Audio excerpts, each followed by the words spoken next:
ಕೆಲವರು ಸೈಂಟಿಫಿಕಲಿ ಮಾತ್ರ ಪ್ರೂವ್ ಆಗೋದು ಮಾತ್ರ ನಂಬ್ತಾರೆ.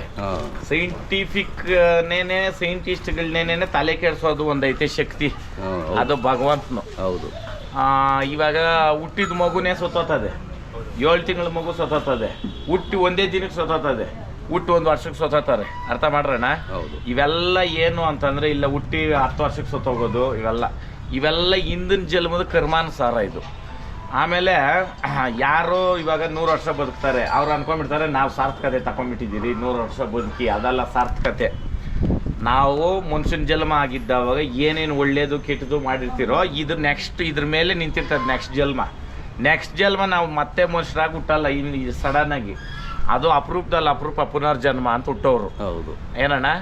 ಹಿಂಗೆ ಮುಂದಿನ ಜನ್ಮ ನಾವು ಒಳ್ಳೇದಾಗಿ ಹುಟ್ಟಬೇಕಂತಂದ್ರೆ ಬಸವಣ್ಣ ಸೇವೆ ಮಾಡಬೇಕು. ಹಸು ಆಗಿ ಈ ಹಸುಗಳೇನವಲ್ಲ ಇವೆಲ್ಲನೂ ದೇವ್ರನ್ನ ಒಂದೇ ಅಂತ ಬೇಡ್ಕೊಳೋದು. ನಮ್ಮನ್ನು ಬಿದಿನ ಭೂಲೋಕನಿಕ ಕರ್ಕೊಂತ ಇದಾದ್ಮೇಲೆ ನೆಕ್ಸ್ಟ್ ಜನ್ಮನೇ ಮನುಷ್ಯನ ಜನ್ಮ. ನಮ್ಮ ಹಿರೀಕರು ಹೇಳ್ಕೊಟ್ಟಿರೋದು ಏನಾದ್ರಣ್ಣ, ಹಸು ಹೊಟ್ಟೆನಾಗ ಹುಟ್ಟಿದ ಮೇಲೆ ನೆಕ್ಸ್ಟ್ ಜನ್ಮನೇ ಮನುಷ್ಯನ ಜನ್ಮ. ಬರ್ದಿಕೊಳ್ರಿ ಇದು. ಈ ಕ್ರಿಮಿ ಕೀಟಗಳು ಈ ಏಲಾಗನ ಹುಳಾಗಿ ಹುಟ್ಟೋರು ಅಂದ್ರೆ ಅವ್ರ ಕರ್ಮ ಹಂಗೆ. ಅವ್ರು ಅಷ್ಟು ಪಾಪ ಮಾಡಿದ್ರೇನೆ ಅದು ಚೂಚಿ ಅನ್ಸ್ಕೊಳಲ್ಲ. ಇವಾಗ ನಾವ್ ಯಾವ್ದಾನ ಒಂದು ಹುಳ ನೋಡಿ ತುಳ್ದಾಕೋದ್ರ ನನ್ನಲ್ಲ, ಹೌದಾ ಇಲ್ಲಣ್ಣ?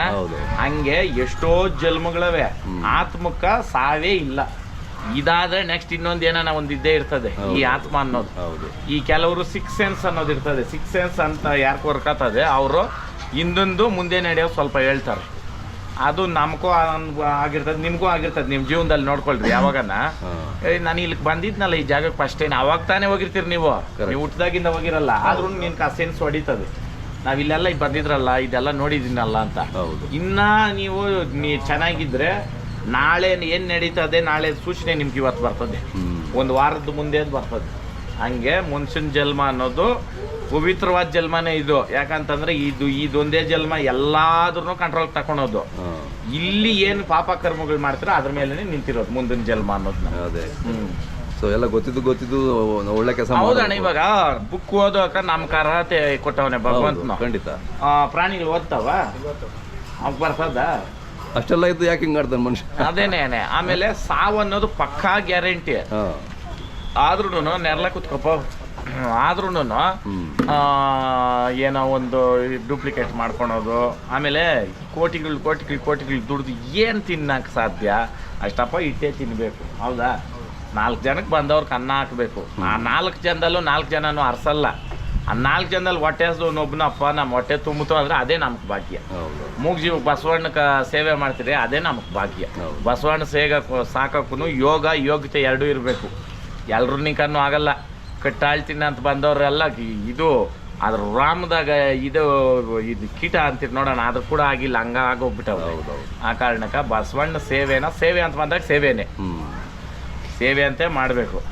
ಇವಾಗ ನಾವು ತರ್ತೀರಿ ಕೊಡ್ತೀರಿ ಮೆರೆಸ್ತೀರಿ ಬಸವಣ್ಣ. ಕೆಲವರು ಕಮೆಂಟ್ಗಳು ಹಾಕೋದು ಏನಂತ, ಇದು ಬಿಸ್ನೆಸ್ ಮಾಡಕ ಇದು ಅಂತ. ಸರಿ, ನಾವೇನೋ ಬಿಸ್ನೆಸ್ ಮಾಡಕ್ ಮಾಡ್ತಿರಲ್ಲ, ನೀವು ಮಾಡ್ರಿ.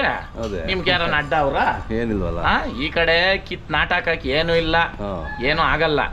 ಏನನ್ನ ಒಂದ್ ಹೇಳ್ಬೇಕು. ಈ ಕೊಂಕ್ ಕುಡ್ಕೋದು ಅಂತಾರಣ್ಣ ನಮ್ ಕಡೆ. ಏನ್ ಕಿಕ್ಕಿದ್ರು ಕೊಂಕು ಎಲ್ದಿದ್ದು ಹೋಗಲ್ಲ ಅಂತ ಕೆಲವ್ರ. ಅವ್ರು ತಿಂದಿದ್ದು ಅರ್ಗಲ್ಲ ಅವ್ರಕ. ಇವಾಗ ಏನನ ನೀನು ತುಪ್ಪದಾಗೆ ಕೈ ತೊಳ್ಸಿರೋ ಅವಾಗೂ ಏನಯ್ಯ ತುಪ್ಪ ಇದು ಗಮಲೆ ಇಲ್ಲ ಅನ್ನೋದು ಏನ ನಿಜಾನ ಇಲ್ಲ? ಇಲ್ಲ ಅಂದ್ರೆ ಏನು ಟೇಸ್ಟೇ ಇಲ್ಲ. ಹಿಂಗೆ ಅಂಥವ್ರಿಗೆ ನಾವು ಅಂಥವ್ರ ಮಾತ್ಕೂ ಹೋಗ್ಬಾರ್ದು, ಅಂಥವ್ರ ಮಾತು ನಾವು ಕಿವಿನೂ ಕೊಡಬಾರ್ದು. ಅದ್ರನ್ನ ಹೆಂಗ್ ಹೊಡೆದಾಕ್ಬೇಕು ನಾವು ಅಂತಂದ್ರೆ ನಾವು ಮಾಡೋ ಕೆಲಸದಲ್ಲಿ. ಅಣ್ಣ ನಾನು ಎಷ್ಟೋ ಜನ ಅಂದವ್ರು ಅವ್ರೇ ಹಾರಾಕವ್ರಣ್ಣ. ನನ್ಕ ಸಾಕು, ನಾನು ದೇವನ್ ಭಗವಂತನ ಕೇಳ್ಕೊಳೋದು ಒಂದೇ, ಅಪ್ಪ ಒಂದು ಸ್ಥಾನಕ್ಕೆ ತಂದು ನಿಲ್ಸಿದ್ಯಾ, ಹಿಂಗೇ ಕರ್ಕೊಂಡು ಹೋಗ್ಬಿಡಪ್ಪ. ಇದು ಕೆಟ್ಟದು ಬೇಡ, ಇನ್ನ ಒಳ್ಳೇದು ನನ್ಗೆ ಬೇಡ, ಸಾಕು. ಎಷ್ಟು ಕೊಟ್ಟವ್ನು ಇನ್ನು ಇದ್ರಕಂಡು ಇನ್ನೇನ ಬೇಕು? ಪುರಸ್ಕಾರ ಮತ್ತೆ ಇವಾಗ ಎಲ್ಲಾನ ಹೋಗಿ ನಿಂತ್ಕೊಂಡ್ರೆ 4 ಜನ ಗುರ್ಸ್ತಾರೆ, 4 ಜನ ಬರ್ದು ಫೋಟೋ ಇಡ್ಸ್ಕೊಂತಾರೆ. ಇನ್ನು ಇದ್ರಕಂಡು ಇನ್ನೇನ ಬೇಕು? ಇಷ್ಟೇ ಕೇಳ್ಕೊಬೇಕಣ್ಣ ನಾವು. ಆ ಕಾರಣಕ್ಕ ಅದಕ್ಕೆ ಈ ವಿಡಿಯೋ ಮುಖಾಂತರ ಹೇಳೋದು ಒಂದೇನೇನೆ, ಬಸವಣ್ಣ ಸೇವೆ ಅಂತ ಯಾಕೆ ಬಡ್ಕೊಂತಿದ್ವಿ ಅಂತಂದ್ರೆ, ಅದರಲ್ಲೂ ದೇಸಿ ಹಸುಗಳ್ದು ಯಾಕಂತಂದ್ರೆ ಈ ನಮ್ಮ ಪರಂಪರೆ ಮುತ್ತಾತ್ನವ್ರ ಕಾಲದ ಎತ್ಕೊಳ್ರಿ. ನೀವೇ ಆಗಲಿ ಯಾರೇ ಆಗಲಿ ಎಲ್ರ ಮನೆಗೂ ದನ ಇತ್ತವತ್ತು. ದನ ಕಟ್ಟಿದವನೇ ಶ್ರೀಮಂತನವತ್ತು. ಇವತ್ತು ದನ ಕಟ್ಟಿದ್ರೆ ಸಗಣಿ ಗಬ್ಬು ವಾಸನೆ ಅಂತಾರೆ. ಅದು ಗೊತ್ತಿರೋನ್ ಗೊತ್ತು, ಕತ್ತೆಗೆ ಏನ್ ಗೊತ್ತು ಕಸ್ತೂರಿ ಗಮ್ಲು ಅಂತ. ಹೌದೌದು. ಅದಕ್ಕೆ ಗೊತ್ತಿರೋನ್ ಗೊತ್ತು, ಅದ್ರ ಗಂಧ, ಅದ್ರ ಗಾಳಿ, ಈ ಅದ್ರ ಸ್ಪರ್ಶ. Correct. ಅದ್ರ ಹತ್ರ ಬಂದ 5 ನಿಮಿಷ ನಿಂತ್ಕೊಂಡ್ರೆ ಎಷ್ಟೇ ಟೆನ್ಷನ್ ಇರ್ಲಿ ಎಲ್ಲ ವೈಬ್ಸ್ ಹಣ ವೈಬ್ಸು. ಮತ್ತೆ ನಮ್ಮ ಹೆಲ್ತ್ ನೀವು ಹೋಗಿ ಒಂದು ಡಾಕ್ಟರ್ ಇದ್ದಂಗೆ, ಒಂದ್ ಹಳ್ಳಿ ಕಾರಾಸು ಖಾಲಿ ಒಂದ್ ಹಳ್ಳಿ ಕಾರಾಸು ನಿಮ್ ಮನೆಗೆ ಐತಂದ್ರೆ ನೀವು ಡಾಕ್ಟರ್ನ ಇಟ್ಕೊಂಡಿದ್ರ ಮನೆನಾಗ ಅಂತ ಅರ್ಥ.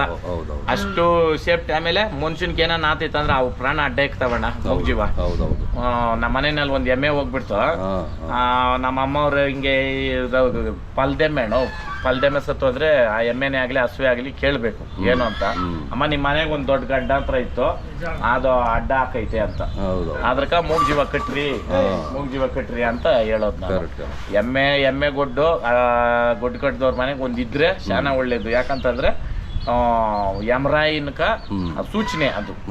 ಏನನ ಇರ್ತದಲ್ಲಣ್ಣ ಇವಾಗ ಒಂದ್ ಮನುಷ್ಯನ್ಕ 7 ಇರ್ತದಂತೆ. ಆ 3 ತಪ್ಸ್ಕೊಂಡವನೇನೆ ಲಾಸ್ಟ್ ವರ್ಗೂ ಆಯ್ಸಾಗಿ ಬದುಕೋದು. ಆ 3ರಾಗ 1 ಸಿಕ್ದವ್ರು ಫಸ್ಟೇ ಹೋಗ್ಬಿಡ್ತಾರೆ, 2 ಸಿಕ್ದವ್ರು ಅರ್ಧಕ್ಕೆ ಹೋಗ್ತಾರೆ, 3 ಸಿಕ್ದವ್ರಿಗೆ ಮುಕ್ಕಾಲಾಗ ಹೋಗ್ತಾರೆ. ಆ 3 ಗೆಲ್ದವನೇನೆ ಲಾಸ್ಟ್ ವರ್ಗೂ ಇರೋದು. ಹಂಗೆ ಏನೋ ನಮ್ಗೆ ಗೊತ್ತಿದ್ದು ಹೇಳ್ತೀರಿ, ಅದ್ರಲ್ಲೂ ನೀವು ಏನೋ ಮಾತಾಡ್ಕೊಬೇಕು ಹಾಕ್ಬೇಕಾದ್ರೆ ಹಾಕ್ರಿ, ಸಂತೋಷ. ಜೈ ಹಳ್ಳಿಕಾರ್.